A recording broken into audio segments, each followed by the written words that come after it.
कि जब तक आप इंटरेस्ट डेवलप नहीं करेंगे, इंटरेस्ट, जब तक आप इंटरेस्ट डेवलप नहीं करेंगे तब तक आपकी इन्वॉल्वमेंट नहीं होगी, और जब तक आपकी इन्वॉल्वमेंट नहीं होगी तब तक आपकी जो एनालिसिस होती है, एनालिसिस वो जनरेट नहीं होगी, और जब तक एनालिसिस नहीं होगी तब तक इंटरडिसिप्लिनरी अप्रोच आप कभी भी जनरेट नहीं कर पाओगे, यूपीएससी के रिक्वायरमेंट आप पूरी नहीं कर पाओगे। इस बारे में हमारी कई बार बात हुई और बार बार हम यही कह रहे थे कि इंटरेस्ट को डेवलप करना, सब्जेक्ट के क्रक्स को समझना हमारे लिए सबसे जरूरी होता है। हम बार बार ये बात समझते हैं कि हम यहां से जब हम कोई चीज पढ़ने जा रहे हैं तो हम क्या से कहीं ज्यादा हमें क्यों पर फोकस करना होता है। हम वाई एस्पेक्ट्स पे अगर हम जब तक नहीं जाएंगे तब तक यूपीएससी में हम अपने लिए चीजों को प्रिपेयर नहीं कर पाएंगे। यही हमारी लगातार बात होती रही। तो चलिए दोस्तों, उसी श्रृंखला में हम लोग आगे बढ़ते हैं और उसी श्रृंखला में हम लोग अब ये समझते हैं कि आज हमें शॉर्टेस्ट टाइम में सबसे बड़ा सेगमेंट हिस्ट्री, जिसके इतने ज्यादा पार्ट हैं और जो अपने आप में तथ्यों के साथ बहुत ही अलग अलग समय काल में, सबसे बड़ी बात है इसने इतना लंबा समय काल ये अपने साथ समेटता और इस दौरान तमाम उतार चढ़ाव, प्राचीन भारत, मध्यकालीन भारत, आधुनिक भारत, इसमें संस्कृतियों के मूल्य बदल रहे हैं, समाज के मूल्य बदल रहे हैं, तमाम प्रशासनिक व्यवस्थाएं, आर्थिक व्यवस्थाएं, सामाजिक व्यवस्थाएं लगातार परिवर्तित हो रही हैं और स्टूडेंट जंबल करने लगता है। उसको लगता है कि हिस्ट्री बहुत आसान है, लेकिन जब वो अंदर प्रवेश करता है और जब उसके पूरे समाज में, आर्थिक परिदृश्यों में, उसके इकोनॉमिक सिनेरियो में जब चेंज होता है तो वो फिर उसको पकड़ना उसके लिए बहुत मुश्किल हो जाता है। और ये सबसे बड़ी बात, सबसे बड़ा टाइम किलर यानी सबसे बड़ा टाइम कंज्यूमिंग सेगमेंट जो है वो एस्टैब्लिश होता है। आज मैं आपसे बात करने जा रहा हूं कि कैसे हम इसको कम से कम समय में कवर कर सकते हैं और किन चीजों को, जैसे कल मैंने आपको बताया कि इस वाली बुक से केवल यही एक चैप्टर पढ़ना है, उतने में आपका काम हो जाएगा। प्री के लिए पढ़ना है या मेंस के लिए पढ़ना है, आज हम भी वहां पर यही आज हम बात करने जा रहे हैं हिस्ट्री के ऊपर, और हिस्ट्री को हमें कैसे शॉर्टेस्ट टाइम में कवर करना है इसके बारे में आज हमारी बातचीत होगी दोस्तों। तो चलिए पॉइंट टू पॉइंट अगर हम बात करें, यानी कि सीधे मुद्दे पर बात करें कि कैसे हमें पॉइंट टू पॉइंट स्टडी करनी है, तो आज स्वागत है आप सभी का इस सेगमेंट में। चलिए शुरू करते हैं हम लोग। तो जो सबसे पहला हमारा भाग होता है, राइट, सबसे पहला हमारा जो भाग होता है, हमें प्राचीन भारत की हमें अध्ययन करना पड़ता है। अब यहां पर एनसीईआरटीज में तमाम तरह की विविधताएं, पुरानी और नई। केवल नई या केवल पुरानी हमें पढ़ना तो कई बार स्टूडेंट के लिए बहुत ही जो है वो मुश्किल काम होता है, बहुत ही बोझ वाला काम होता है। अब हम लोग यहां बात करेंगे कि सेकेंड हम स्टेप में आते हैं और आज हम देखते हैं कि हमें कैसे सबसे पहले इस सिस्टम को कवर करना है। तो जो सबसे बड़ा पोर्शन होता है, लार्जर पोर्शन होता है, उसको हम लोग बोलते हैं एंशिएंट हिस्ट्री यानी प्राचीन भारत। चलिए, अब प्राचीन भारत में हमें किन चीजों पर सबसे ज्यादा ध्यान रखना है ये भी है। जब हम प्राचीन भारत कहते हैं तो एक यूनिवर्सिटी का स्टूडेंट भी पढ़ता है, पोस्ट ग्रेजुएशन का स्टूडेंट भी पढ़ता है। हमें यूपीएससी के लिए किन चीजों पर सबसे ज्यादा फोकस करना है, ये बात आपको पहले से पता होनी चाहिए कि इस बुक से मुझे निकालना क्या है। ठीक है, ये हमारे लिए सबसे इंपॉर्टेंट सेगमेंट है। अब हम बात करें जैसे एंशिएंट इंडिया, तो एंशिएंट इंडिया में अगर हम बात करें तो उस समय का राजनीतिक विकास यानी पॉलिटिकल डेवलपमेंट, उस समय का इकोनॉमिक सिस्टम यानी कि आर्थिक, ये हमारे समाज को बहुत अच्छे तरीके से प्रभावित करता है। सोशल सिस्टम यानी सामाजिक तंत्र, और रिलीजियस सिस्टम यानी कि धर्मों का जो है, जो संस्कृति और धर्म जो है, कल्चर एंड रिलीजियस, वो सेटिंग्स जो आई वो हमें समझना बहुत जरूरी है, क्योंकि इतिहास एक पीछे यानी कि बैकवर्ड जाते हुए, टाइम लाइन में जाते हुए वो वर्तमान समय की तरफ वापस लौटता है। और इस समय आज हम जो भी हैं वो एक बहुत लंबी प्रक्रियाओं से होकर गुजरे हैं, एक बहुत लॉन्ग प्रोसेस है हमारे लिए। और यहां पर पॉलिटिकल डेवलपमेंट यानी कि हमारा राजनीतिक विकास, हमारा आर्थिक तंत्र किस रूप में काम हुआ, प्राचीन भारत में कैसे काम करता था, मध्यकालीन भारत में कैसे काम करता था, सोशल सिस्टम, समाज जो होता है वो इसका एक बहुत इंटीग्रल पार्ट होता है, हमारा सामाजिक तंत्र कैसा था और हमारा धार्मिक सांस्कृतिक तंत्र किस रूप में था। इस चार ऐसे एस्पेक्ट्स हैं जहां यूपीएससी क्वेश्चन पूछता ही पूछता है। आपको पता है जैनिज्म पे क्वेश्चन आएगा, बुद्धिज्म पे क्वेश्चन आएगा, भारत के व्यापार तंत्र पर क्वेश्चन आता है, ये बहुत ही महत्वपूर्ण होता है।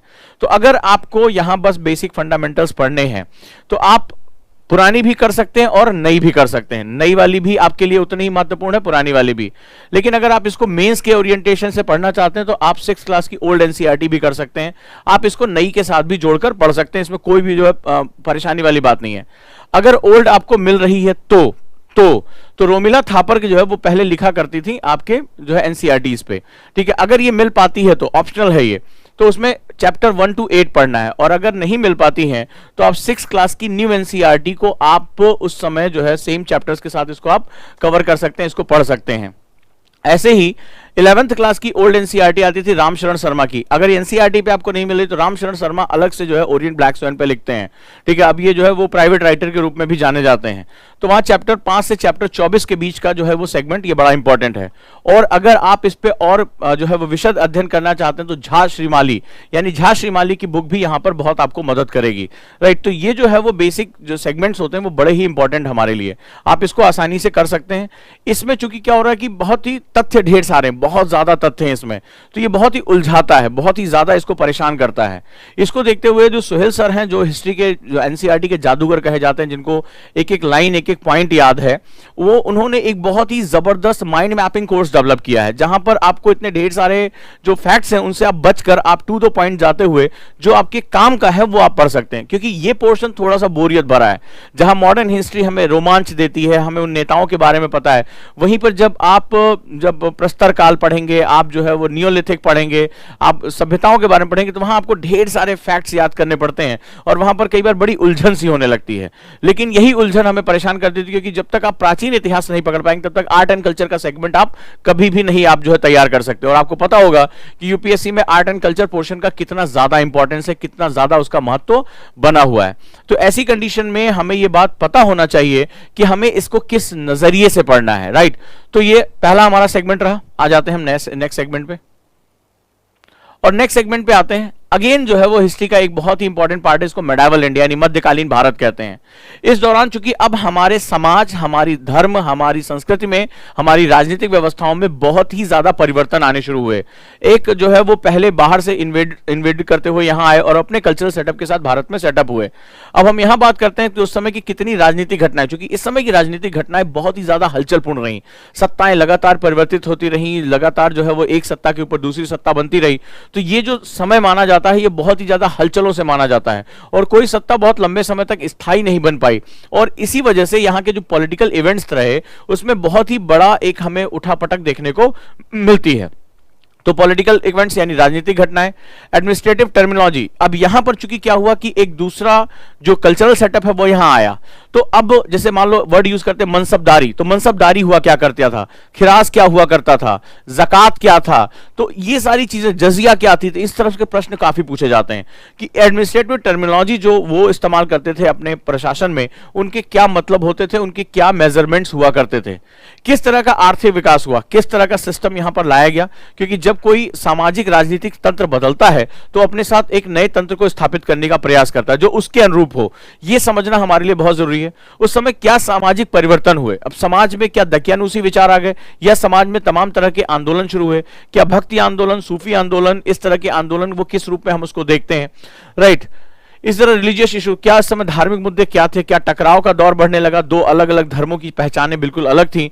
तो हमें यहां पर बहुत ही ज्यादा एनालिटिकल होने की भी पढ़ने की आवश्यकता पड़ेगी। अगर आप इसमें रोमिला थापर को पढ़ते हैं तो आप इसको पढ़ सकते हैं। और सतीश चंद्रा की बुक जो है वो भी बड़ी इंपॉर्टेंट होती है। सतीश चंद्रा की बुक जो है वो प्राइवेट भी आती है, अगर आपको एनसीईआरटी में नहीं मिल रहा तो दो इनके छोटे छोटे इश्यूज होते हैं, उनको आप ले सकते हैं। जवाहर पब्लिकेशन पे है शायद ये बुक, तो आप सतीश चंद्रा की बुक भी आप जो है वो पढ़ सकते हैं अगर एनसीईआरटी आपको अवेलेबल नहीं हो पा रही है तो। अलग से इनकी बुक्स आती है दो पार्ट में, राइट। तो यहां पर आप इन दोनों पार्ट को पढ़कर, ये बुक मेडाइवल के लिए बहुत अच्छी मानी जाती है, इसको आप कर सकते हैं। और ये बड़ा इंपॉर्टेंट भी है, अदरवाइज एनसीईआरटी में ये तथ्य काफी बिखरे हुए हैं, ठीक है, और बिखरे हुए हैं, और वहां पर उनको एक माला में पिरोना अपने आप में बहुत जो है चैलेंजिंग पार्ट माना जाता है। क्योंकि ये एक पार्ट ऐसा है जहां बहुत तेजी से राजनीतिक हत्याएं होती हैं, जहां दरबार में बहुत ज्यादा पॉलिटिक्स आती है, ढेर सारी शक्तियों ने प्रवेश भी करना शुरू कर दिया होता है। यूरोपियन शक्तियां भी इस समय भारत में जो है दस्तक देना शुरू कर देती हैं। तमाम तरह की अन्य जो अफगानी शक्तियां हैं, अन्य तरह की शक्तियां, वो भी अब प्रवेश करना चाहती हैं। तो ये एक ऐसा समय माना जाता है जहां पर पॉलिटिकली टर्मोइल बहुत ज्यादा हुआ करता था। देश के अंदर और देश के बाहर की शक्तियों, देश के अंदर की शक्तियों, चाहे वो मराठा हो, राजपूत हो, मुगल हो, ठीक है, इन सब के अंदर हमें बहुत जबरदस्त टकराव भी देखने को मिलता है। और उसमें आगे चलकर जो एक सुपर पावर बनती है, जो आपके यूरोपियन शक्तियां थी, उनका भी हमें एक टकराव देखने को मिलता है। इस समय ये एक ऐसा सेगमेंट था जहां भारत बहुत अशांत था, जहां पर पॉलिटिकल सिस्टम में बहुत टर्मोइल हुआ करता था, और इसी वजह से यहां पर घटनाएं बहुत तेजी से बदलती हैं। और इस तेजी से बदलाव की वजह से कई बार स्टूडेंट इसको सबसे बोरियत वाला पार्ट मानता है, उसको पकड़ में ही नहीं आता कि ये बातें कैसे कही जानी है, कैसे इसको लिखा जाना है। इसीलिए यहां पर टीचर की बहुत ज्यादा आवश्यकता पड़ती है, अदरवाइज इसको पढ़ने में एक तो कोई रस नहीं आता, इसको पढ़ने में बहुत बोरियत होता है। इतने ढेर सारे फैक्ट्स यहां पर आने शुरू हो जाते हैं, खासतौर पर औरंगजेब की मृत्यु के बाद और ब्रिटिश शासन के आने से पहले एक भयानक जो है वहां पर उठा पटक का एक दौर चल रहा होता है। तो यहां पर हमें बहुत ज्यादा जो है वो अपना इनपुट देना पड़ता है। क्लियर हो गया यहां पे?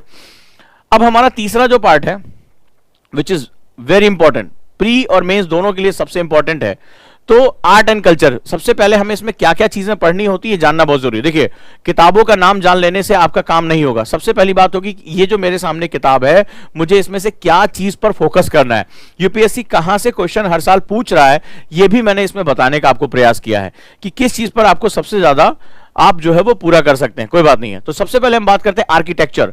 जो हम इस पूरी जो समाज में जब हम आगे बढ़ते रहे तो अलग अलग समय पे हमें अलग अलग आर्किटेक्चर देखने को मिला। अभी आपने देखा कि 2-3 दिन पहले लाल किले पर हिंसा हुई। आज सरकार ने कहा कि बहुत जो है वो तमाम जो है नक्काशी चीजें वो खराब हो गई हैं, गायब हो गई हैं। अब लाल किला एक खास तरह का आर्किटेक्चर है जो मुगल आर्किटेक्चर का प्रतीक है, जो लाल बलुआ पत्थर का इस्तेमाल करते थे, लेकिन हमेशा इस तरह का आर्किटेक्चर आपको देखने को नहीं मिलता है।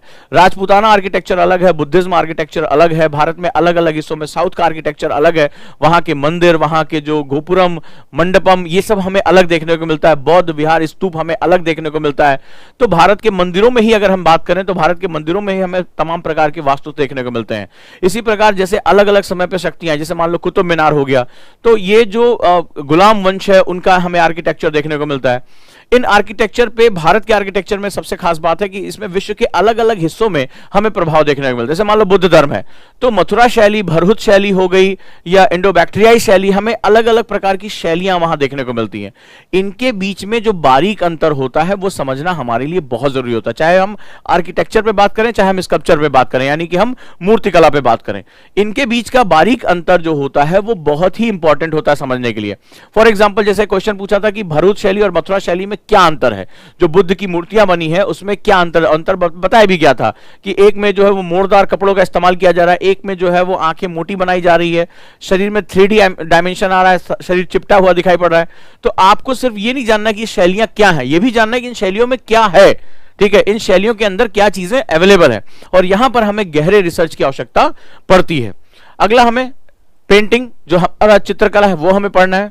ठीक है, प्राचीन और मध्यकालीन, नवीन, ये सभी रूपों में। लिटरेचर, हमें साहित्य के बारे में हमें अच्छा खासा अध्ययन होना चाहिए। और फिलॉसफी यानी दर्शन, तो इस मामले में ये चाहे वो सांख्य दर्शन हो, योग दर्शन हो, चार्वाक दर्शन हो, ठीक है, किसी भी वैशेषिक हो, हमें इनके दर्शन के बारे में पता होना चाहिए। दर्शन बेसिकली समाज को रास्ता दिखाने का एक कार्य करता है, और भारत तो इतना प्राचीन जो है वो भूभाग है जहां पर हमारे पास दर्शन की विविधता है। और दर्शन के बीच में मान लो सपोज दैट मैंने अष्टांग योग के बारे में बात किया, तो अष्टांग योग के कौन से 8 आयाम होते हैं, चाहे यम, नियम, प्राणायाम, प्रत्याहार, आसन, ध्यान, धारणा, समाधि। तो अगर मैं इनके बारे में बात करूं तो इनके अंदर क्या है, क्या मतलब होता है इसका, इसमें से कौन से पार्ट को बुद्धिज्म ने लिया है, बुद्धिज्म किस तरह से वो अपनी बात को कहता है। तो इस तरह के दर्शन में आपको एक बड़े आयाम को टच करना होता है। राइट, चलिए, तो अब हम, ठीक है, मैं अभी आता हूं कॉन्सेप्टर के बारे में, अभी थोड़ी देर बाद बात करूंगा। अभी बहुत इंपॉर्टेंट मुद्दा चल रहा है, इस पर अपना पूरा फोकस रखो। ठीक है, तो आर्किटेक्चर, वास्तु, पेंटिंग, चित्रकला, स्कल्पचर, मूर्तिकला, लिटरेचर, साहित्य, फिलॉसफी यानी दर्शन, ये 5 पार्ट बिल्कुल मत छोड़ना आर्ट एंड कल्चर में। इसके बाद संगीत, वंगीत, जो भी आपको पढ़ना है वो आप पढ़ते रहिए, भारत की मार्शल आर्ट कलाएं, XYZ, लेकिन इन 5 से आप विमुख नहीं हो सकते। ये मुख्य तथ्य हैं जहां से हमें प्रश्न आते ही आते हैं। राइट, तो आपको इस पर बहुत ज्यादा ध्यान देने की आवश्यकता है। राइट, डन हो गया, clear? Painting, sculpture, literature, philosophy. अब जैसे मैं यहां रुकूंगा, अब जैसे एक बच्चे ने लिखा है कि सर कुछ नोट्स नहीं कर पा रहे हैं, लेकिन आप अगर मेरी क्लास में उजांकियन से मिलेंगे तो उनको पता होगा कि एक्टिव नोट्स कैसे बनाते हैं, थॉट मैपिंग। इतनी देर में उन्होंने अपने नोट्स बना लिए होंगे। राइट, जितनी भी बात मैं कहता जा रहा हूं वो उन्होंने अब तक इनका जो है वो थॉट मैपिंग कर ली होगी। जो बात की, यही स्किल मैं उनको सिखाता हूं कि आप अपने टीचर, क्योंकि यूपीएससी में अगर आप, हाँ चलिए लिखिए, मूर्ति कला ऐसी होती तो फिर वो सालों गुजर जाएंगे, बहुत सालों, क्योंकि इसमें मैंने आपको बताया कि बहुत बड़े आयाम को हमें कवर करना होता है। ये तो आप एनसीईआरटी में चैप्टर देख रहे हैं, ये तो छोटा सा नमूना है जो शायद 20% सिलेबस भी नहीं कवर कर पाए, सिर्फ आपको फंडामेंटल बता रहा है। अभी तो इसके बाद बहुत सी चीजें आनी आपके सामने बाकी हैं। तो ऐसी कंडीशन में अगर आप क्विक स्मार्ट नहीं होंगे, अपने टीचर की मुंह से निकली बात को अगर आप मैप नहीं कर पा रहे हैं, तो फिर वो एक कान से सुनेंगे दूसरे कान से निकाल देंगे। और आप पता है कि जब हम कोई चीज सुनते हैं तो केवल 11% याद रख पाते हैं, यानी टीचर ने 100 बातें कही हैं, केवल 11% आपको याद रहेंगी, बाकी सारी की सारी 91 जो है वो 81 जो है वो 89 उड़ जाएंगी आपकी सारी की सारी। तो यहां पर आपको बहुत ध्यान देना पड़ेगा।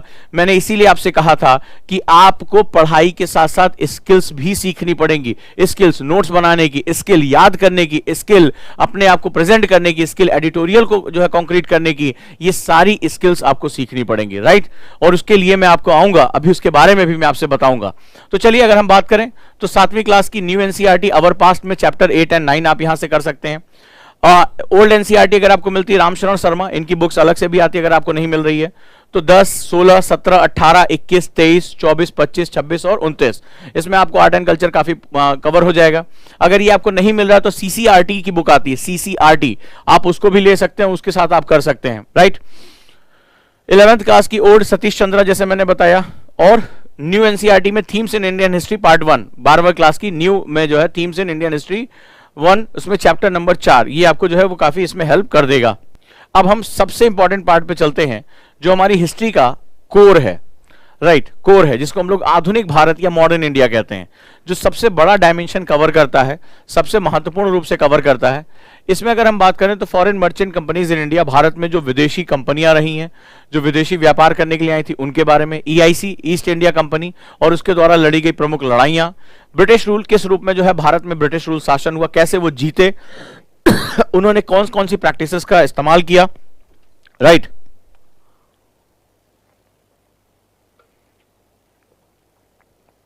उन्होंने कौन कौन सी प्रैक्टिसेस का इस्तेमाल किया, और सबसे महत्वपूर्ण है उस दौरान भारत में जो सामाजिक, धार्मिक, राजनीतिक किस तरह से बदलाव हुए। भाई अगर गांधी ने कोई आंदोलन शुरू किया तो वो एक राजनीतिक आंदोलन था, लेकिन भारत जो गांधी के आंदोलन थे वो बिना सामाजिक कारणों से आगे नहीं बढ़ पाते थे, लेकिन धार्मिक कारणों की वजह से उनमें रुकावट भी होती, जैसे भारत में छुआछूत। तो ये बेसिकली एक धर्म के अंदर जाति व्यवस्थाओं का एक जकड़न थी, जो गांधी को लगता था कि गांधी बार बार ये कहते थे कि भारत को राजनीतिक आजादी से पहले सामाजिक आजादी हासिल करनी पड़ेगी। ईश्वर चंद्र विद्यासागर के सामने क्वेश्चन था कि सती प्रथा का अंत करना है, एक नारी को जीवित क्यों जला दिया जा रहा है अगर उसके पति की मृत्यु हो गई। इस तरह की बहुत सी समस्याएं भारतीय समाज में विद्यमान थी। तो आपको एक्चुअली में जब हम मॉडर्न हिस्ट्री में जाते हैं तो हमें दो एक साथ कहानियां पढ़नी पड़ती है, इनफैक्ट 3 कहानियां एक साथ पढ़नी पड़ती हैं।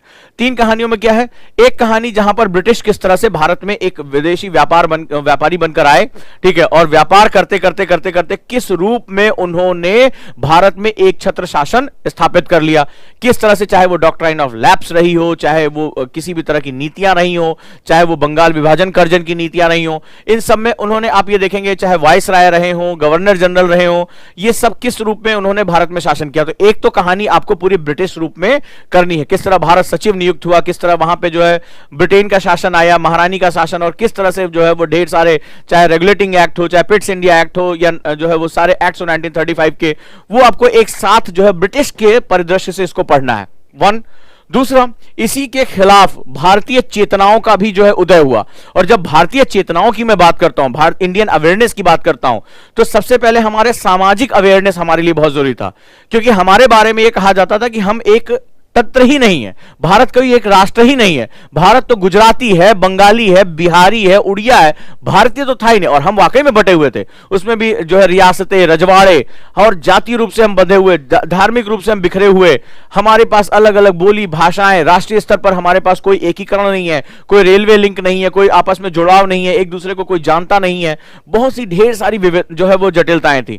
ऐसे में भारतीय राष्ट्रीय चेतना का उदय, यानी कि इंडियन जो नेशनलिज्म का अवेयरनेस होना है, वो अपने आप में एक बहुत ही महत्वपूर्ण घटना थी, बहुत ही लंबे संघर्षों से गुजरी। उसमें से किसी को लगा कि हमें जो है वो नरम होकर, हमें अपनी बात कहकर, अहिंसा के माध्यम से अपनी बात कहनी है, और किसी ने कहा कि आजादी तो बंदूक की नली से निकलेगी, और उन्होंने क्रांतिकारी रुख अपनाया। तो वहां पर भी भारतीय आजादी में भी कई धड़े एक साथ चल रहे थे, एक साथ चल रहे थे, ठीक है, उसमें गांधी का आना एक बहुत बड़ा टर्निंग पॉइंट हुआ, सुभाष चंद्र बोस का उभरना एक बहुत टर्निंग पॉइंट हुआ।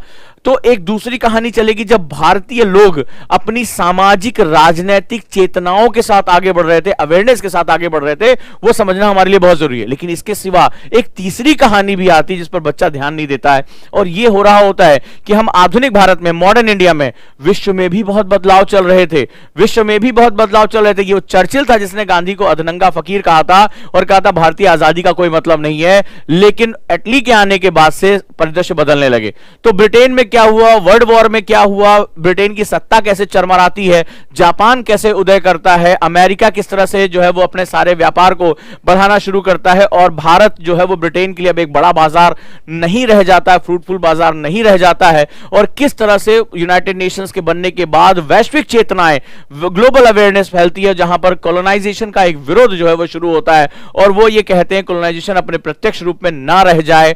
तो वहां पर भी आपको ये समझना पड़ेगा कि तीन धाराएं मॉडर्न इंडिया में साथ साथ चल रही होती हैं, इसीलिए ये पार्ट बहुत ही विविध हो जाता है। लोग कहते हैं मैं मॉडर्न इंडिया पढ़ने जा रहा हूं, सबसे बड़ी गलती यहीं पर होती है। उन्हें तीन जो है वो एक तरह से पैरेलल लाइंस पढ़नी होती हैं। एक तरफ जैसे जैसे ब्रिटेन का शासन आगे बढ़ रहा है, यूरोपियन का शासन आगे बढ़ रहा है। दूसरा, उनके पूरे शासन व्यवस्था के बारे में आपको पढ़ना, उनके आर्थिक तंत्र के बारे में पढ़ना, उनके कल्चरल सेटअप के बारे में पढ़ना है, कैसे उन्होंने इतना बड़ा सेटअप जो है क्रिएट किया।